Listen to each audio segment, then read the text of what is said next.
Tepat di Istana Negara, secara resmi Presiden Prabowo Subianto menandatangani Peraturan Pemerintah Nomor 47 Tahun 2024 tentang penghapusan piutang macet kepada usaha mikro kecil dan menengah di 3 bidang, yaitu pertanian, perkebunan dan peternakan, perikanan dan kelautan, serta UMKM lainnya seperti mode busana, kuliner, dan industri kreatif.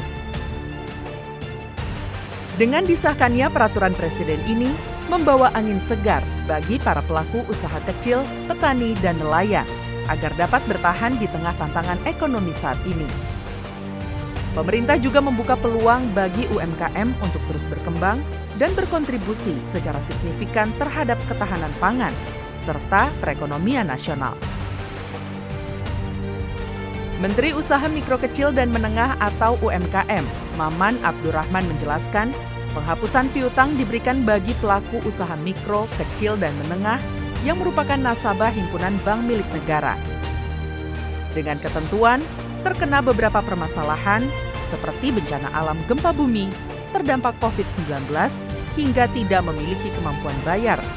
Menyambut baik kebijakan penghapusan buku dan tagihan kredit para petani, nelayan, dan UMKM, anggota Komisi 11 DPR RI Fati menegaskan, kebijakan ini perlu diformulasikan dengan baik agar dapat dilaksanakan dengan maksimal dan berdampak positif bagi pengembangan usaha mikro kecil dan menengah, serta petani dan nelayan dalam menggerakkan perekonomian nasional. Kita akan awasi, kita akan susun, mulai dari penyusunan, kemudian kita akan awasi, kemudian juga pada pelaksanaannya tetap akan kita evaluasi sehingga target-target kerjanya itu akan tercapai sesuai dengan perencanaan. Yang penting adalah harus jelas dasar aturannya dulu.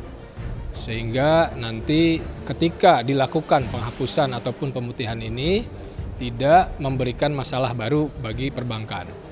Tentu bagi perbankan sebetulnya pinjaman-pinjaman yang bermasalah itu juga sebagian besar ada yang di-cover oleh asuransi. Sehingga adanya program pemutihan ini otomatis akan mengurangi beban administrasi dari perbankan. Jadi intinya peraturannya memang harus kita persiapkan dengan baik. Untuk itu, anggota Komisi 6 DPR RI Herman Hairon mendorong kementerian terkait segera melaksanakan instruksi presiden tersebut dan menetapkan regulasi pelaksanaan kebijakan ini. Herman Hairon berharap pelaksanaan kebijakan ini mampu menjadi momentum bagi petani, nelayan, dan UMKM untuk bangkit dan mempertahankan keberlanjutan usaha mereka. Karena ini sudah instruksinya presiden dan ini sudah disambut baik oleh para nelayan, petani, dan pelaku UMKM skala mikro bahwa ini akan menjadi momentum bagi mereka untuk bangkit kembali. Karena apa?